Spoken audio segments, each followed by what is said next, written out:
Buenas tardes a todos. Gracias por invitarme a dar la charla, gracias a vosotros por venir.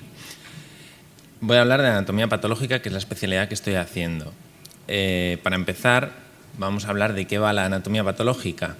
Probablemente la mejor definición que encontréis y la más completa sea la del BOE. No la voy a leer, no os preocupéis. Ahí tenéis el BOE, lo podéis buscar en internet si tenéis interés. Seguramente vosotros tenéis una visión de la anatomía patológica un poco sesgada por el estudio del MIR y para vosotros no sea más que pequeños párrafos que se encuentran en los manuales o imágenes de exámenes de MIR previos, ¿no? Y puede que incluso haya gente que nos vea a los patólogos como una mezcla de carniceros, por eso es que hacemos autopsias, y empollones, porque estamos todo el día con los libros.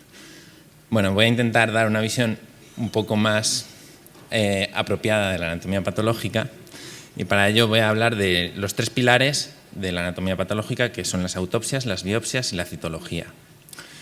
Para empezar, las autopsias puede ser lo que echa atrás a la mayor parte de la gente a la hora de coger anatomía patológica.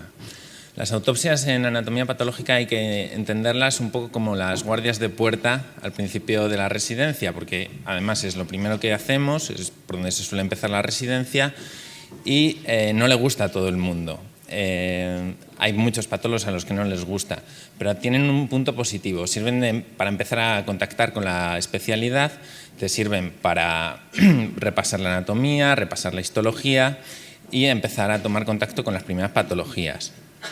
Si no os gusta, si os parece que os va a dar miedo hacer autopsias, yo probaría a intentar ver, cuando vayáis a preguntar a los hospitales, una y a ver cómo lo lleváis.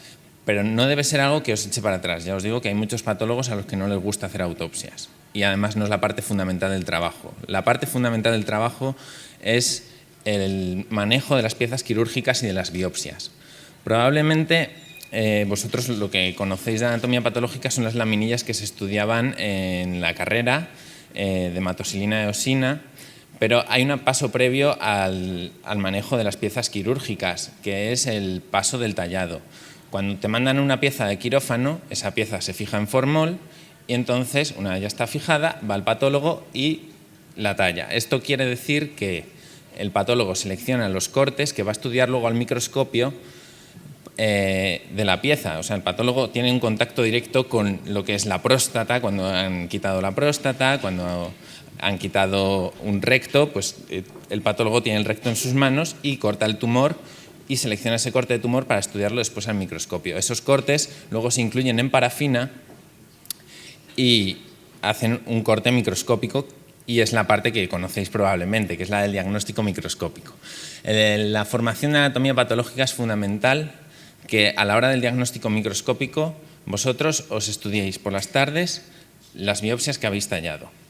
Esto implica quedarse por las tardes en el hospital. Probablemente esto se puede echar un poco para atrás, pero es la única forma de ir estudiando la anatomía patológica, porque los microscopios no se suelen tener en casa y una vez intentáis llegar al mejor diagnóstico posible con el libro y con la biopsia, al día siguiente tenéis que corregirlo con el adjunto en un microscopio como este, que tiene varios cabezales y donde mientras el adjunto ve la biopsia, vosotros veis lo mismo que está viendo él. Esto es fundamental, es la parte principal, es lo que tenéis que aseguraros que se hace en el hospital donde vayáis a hacer la residencia de anatomía patológica. Es la mejor forma de aprender. Y luego hay un tercer pilar de anatomía patológica que es la citología. Probablemente lo que conocéis sobre todo todos vosotros es la citología cervicovaginal, que se hace de screening, que es una citología exfoliativa, y también conocéis las PAF. Las PAF las conocéis de oído. Las PAF, además de las PAF guiadas por rayos, los patólogos hacemos PAF y vemos pacientes en el momento de hacer PAF cuando la lesión es palpable.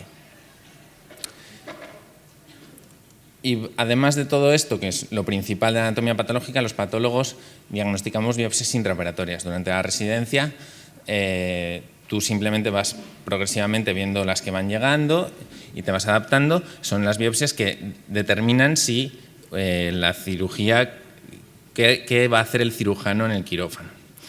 Además, a veces tenemos que recurrir a técnicas complementarias como el FISH, la PCR, para llegar a un diagnóstico más fino.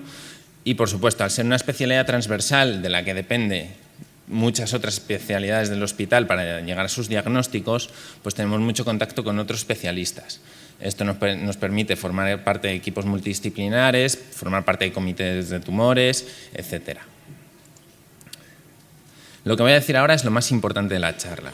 Estos son puntos clave de la anatomía patológica y que son determinantes porque hay gente que los valora de forma positiva y hay gente que los valora de forma negativa.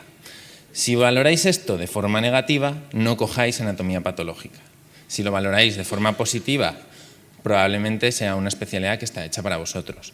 El más importante es que no hay trato con el paciente, lo de hacer PAFs es algo anecdótico, y si realmente os gusta hacer historias, os gusta la clínica, no cojáis anatomía patológica porque lo vais a echar de menos. Todas las especialidades probablemente hay que estudiar, pero anatomía patológica es algo que está intrínsecamente ligado al ejercicio de la profesión. Entonces, si no os va mucho el estudio, mal. Además, tenéis que tener en cuenta que hay que estudiar con el microscopio al lado, con lo cual no podéis iros a vuestra casa, bueno, podéis hacerlo, pero como se estudia bien es con la biopsia delante y en el microscopio. Y, bueno, evidentemente es una especialidad que no es clínica. Si os gustaban los primeros años de la facultad más que los últimos, si las rotaciones por el hospital, pasar planta, las consultas, ir a quirófano, no os gustaba, probablemente esta especialidad os guste porque tiene una base muy importante de anatomía, de embriología, de histología y, por supuesto, como no vemos pacientes, no los tratamos. Es una especialidad fundamentalmente diagnóstica y ahí acaba el trabajo del patólogo. Lo que hacemos tiene implicaciones sobre el paciente porque eso determina un tratamiento o no, pero es ahí donde acaba, no hacemos nada más. Al ser una especialidad tan específica, lo más importante que os quiero transmitir es que no cojáis anatomía patológica porque no os dé el número para otra cosa mejor entre comillas. Si os gusta algo clínico, si no tenéis problemas en coger algo clínico y dudáis con anatomía patológica, igual estáis dudando mal. Eso es lo más importante que os quiero transmitir. Supongamos que todo esto os ha resultado positivo. Entonces vais a los hospitales a preguntar. Como es una especialidad un poco específica, hay una serie de preguntas que hay que hacer concretas sobre ella. La primera es si los adjuntos corrigen las biopsias con los residentes. Eso es fundamental. Porque si no se hace eso, la formación no es tan buena y esto es fundamental, es la pieza fundamental de la residencia. Evidentemente esto enlaza con que los adjuntos tengan experiencia, que sean docentes y, por supuesto, cuantos más años tengan ejerciendo, más experiencia tienen y más te pueden enseñar. Eso enlaza con que si hay jubilaciones en el servicio hay que preguntar porque se puede perder un poco la calidad docente.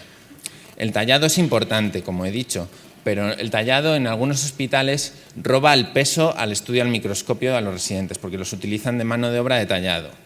Si vais a los hospitales tenéis que preguntar cuánto tiempo se dedica a tallar y cuánto tiempo se dedica al microscopio.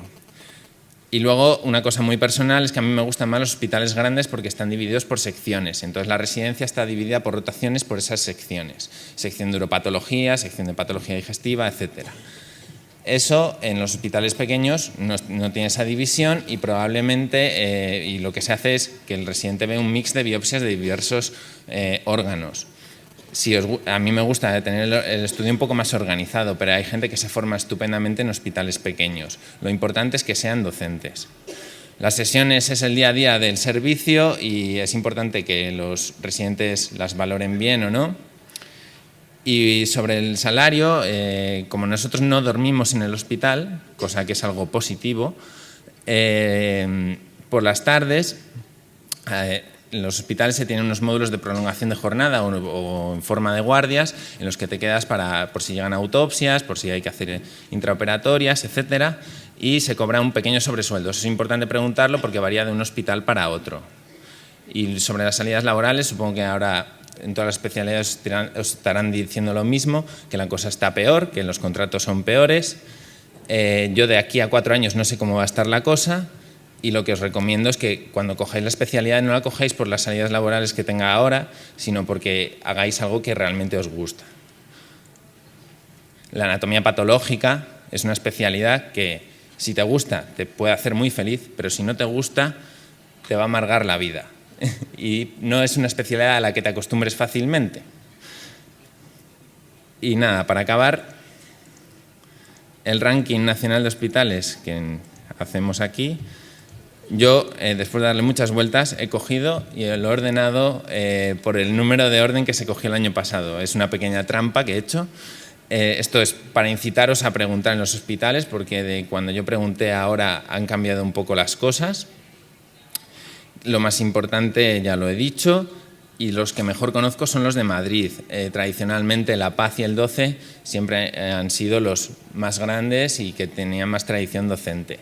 Pero no por ello tenéis que cerraros puertas a otros hospitales. Como veis, el año pasado en Zaragoza el 184 cogió anatomía patológica.